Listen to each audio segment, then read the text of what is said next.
So people often ask me, do you believe in God? Which I don't like that question. I don't like that question. I don't like that question. Yeah, I don't like the question. People have asked me whether or not I believe in God, and I've answered in various ways. No, but I'm afraid he probably exists. That's...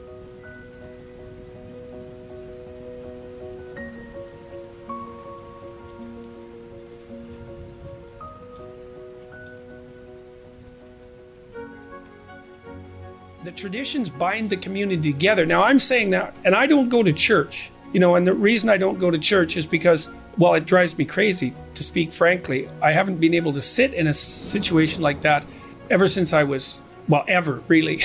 That's really the truth of it, ever.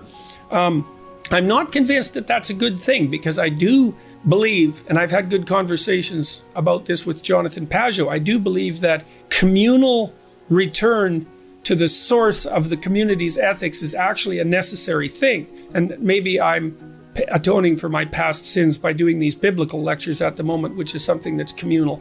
And then because there's also something about going where a bunch of other people are to reaffirm your commitment to the good that you're all aiming at, that's got some power in it. And I don't think that that's something that we should forego. I think it's dangerous. I mean, look, even if you're cynical about church, and I guess I would put myself in that category, it's certainly the case that communal church going in the 1950s, say, provided the average person with at least an hour a week where they were contemplating, no matter how poorly, the purpose of ethics in life and the idea of a higher purpose and a higher meaning in life. And you got to think that spending an hour a week thinking about that is better than never doing it at all. I don't know how that tradition can be revivified in a meaningful way, but I really do think it's a catastrophe that we've lost it, because we don't have a center, an ethical center that holds our community together. And the consequence of that is that we're fragmenting quite badly. But what you see there is if you view someone with love, then it's incumbent upon you to treat them as if they're valuable. And then the more you treat other people as if they're valuable, the better person you are. That just comes along for the ride in some sense. So none of that seems questionable to me. That seems solid. And so then maybe the more love you view other people with, the higher the moral demand that's placed on you. And then I would say too, well then, that's another reason why it's so important to be truthful and in some sense to be good, because it isn't obvious to me that you can withstand that moral load if you're compromised by too much sin. It's too much. And that's another thing that we're not very good at teaching young people about. You shouldn't do that. It's like there's a sanctimonious authority that goes along with that that's the wrong tone. It's more like,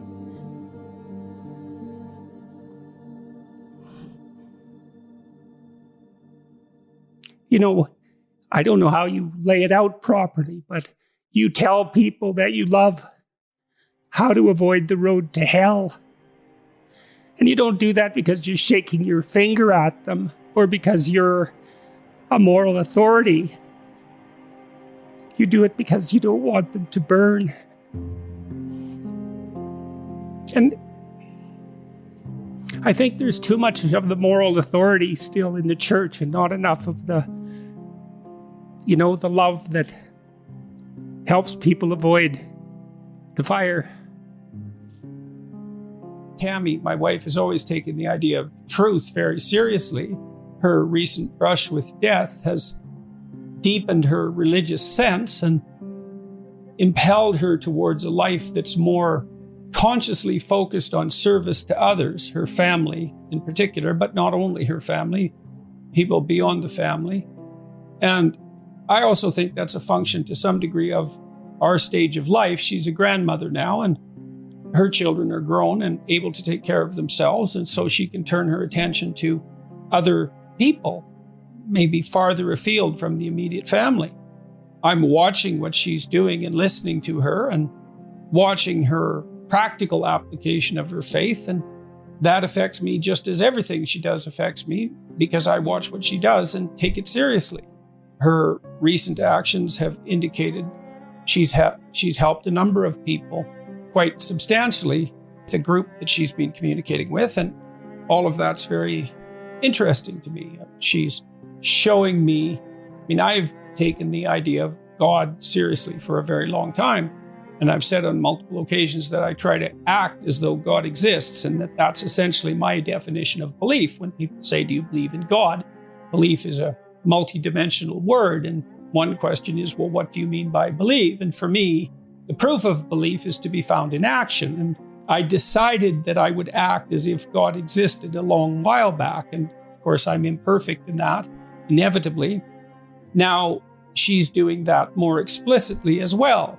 Not that she wasn't doing it quite well to begin with, but she's doing it more explicitly and also more within the confines of traditional religious conceptions. Although she's not attending church, she's associating with a number of people who are formally religious, and all of that's informing the way that she conducts herself. It's watching her do that has also highlighted for me the missing praxis in Western Christianity. If you want to be a Christian, let's say, if you think that's necessary, it's not exactly obvious what you should do. You should go to church, but that's not enough, I don't think. I find it useful to contemplate the highest good on a continual basis. I'm trying to keep myself oriented in that direction. It's a religious orientation, fundamentally. It's an overwhelming orientation. But there's no escaping the questions of the ultimate meaning of life. I'm not an atheist anymore, because I don't look at the world that way anymore. I'm not a materialist anymore. I don't think the world's made out of matter. I think it's made out of what matters. It's made out of meaning. What we orient towards unconsciously, which means what captures our attention, is meaning, and it captures our attention before we know what it is. The brain acts as if the world's made out of information or made out of meaning. Who would have the audacity to claim that they believed in God if they examined the way they lived? Who would dare say that? To believe, you think, to believe in a Christian sense, to actually, this is why Nietzsche said there was only ever one Christian, and that was Christ. To have the audacity to claim that means that you live it out fully. And that's an unbearable task, in some sense. To be able to accept the structure of existence, the suffering that goes along with it, and the disappointment and the betrayal, and to nonetheless act properly, right? To aim at the good with all your heart, right? To dispense with the malevolence and your desire for destruction and revenge and all of that, and to face things courageously and to tell the truth, to speak the truth and to act it out. That's what it means to believe. That's what it means. It doesn't mean to state it. It means to act it out. And unless you act it out, you should be very careful about claiming it. And so I've never been comfortable saying anything other than I try to act as if God exists, because God only knows what you'd be if you truly believed.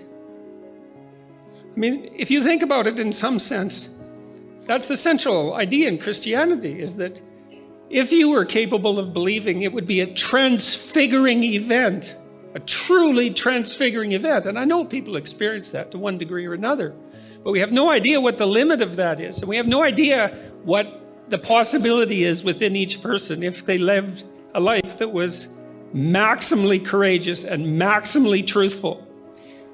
Because maybe you're running at 60% or 70% or 20% and at cross purposes to yourself.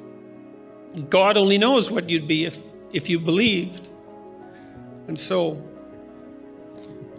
I try to act like I believe, but I'd never claim that I manage it. So you can think about Christ from a psychological perspective, and the critic, my critic, this particular critic that I've been reading, said, well, that doesn't differentiate Christ much from a whole sequence of dying and resurrecting mythological gods. And of course, people have made that claim in comparative religion, Joseph Campbell did that, and Jung to a lesser degree, I would say, but Campbell did that. But the difference, and C.S. Lewis pointed this out as well, the difference between those mythological gods and Christ was that there's a representation of, there's a historical representation of his existence as well. Now you can debate whether or not that's genuine. You can debate about whether or not he actually lived and whether there's credible objective evidence for that, but it doesn't matter in some sense because this, well, it does, but there's a sense in which it doesn't matter because there's still a historical story. And so what you have in the figure of Christ is an actual person who actually lived plus a myth. And in some sense, Christ is the union of those two things. The problem is I probably believe that, but I don't know. I'm amazed at my own belief and I don't understand it. Like, because I've seen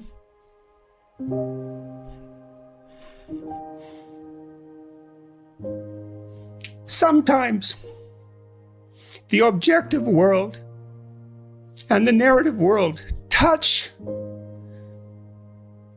You know, that's Jungian synchronicity.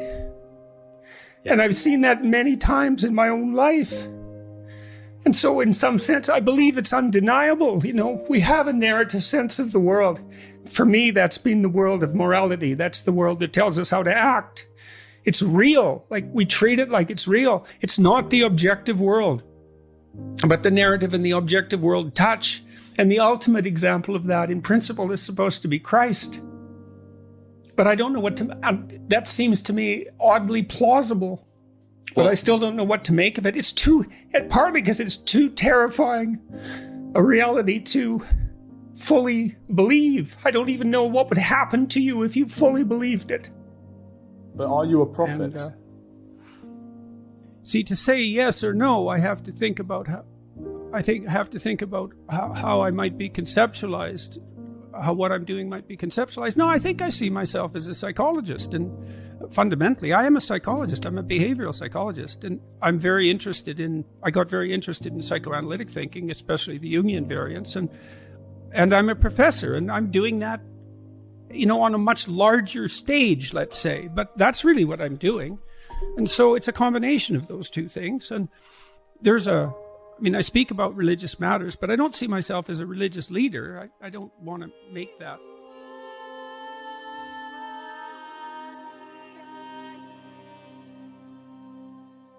God, lift from me the intolerable burden of my ignorance, arrogance, willful blindness, bitterness, and resentment.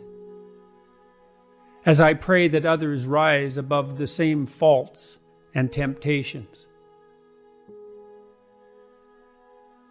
I watched Fox News release a message this week.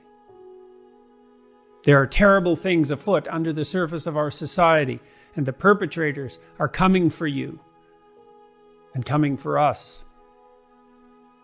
And then I watched the Democrats respond in panic and anger, saying, there are terrible things afoot under the surface of our society, and the perpetrators are coming for you, coming for us.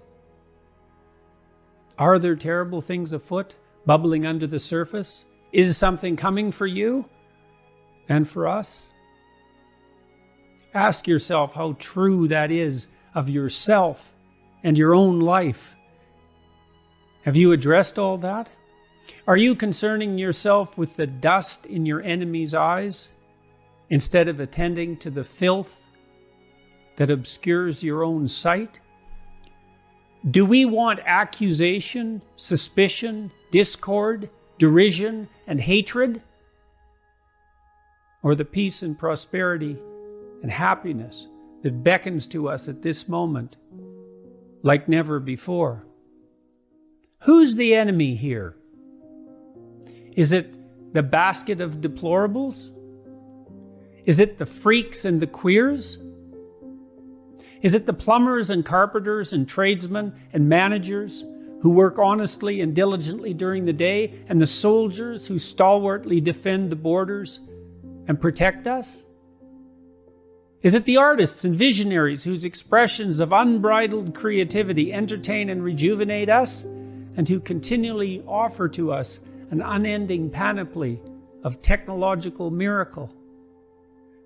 Is it the institutions that guide and protect us, that so many lived and died to erect and establish, which for all their faults have served us so well?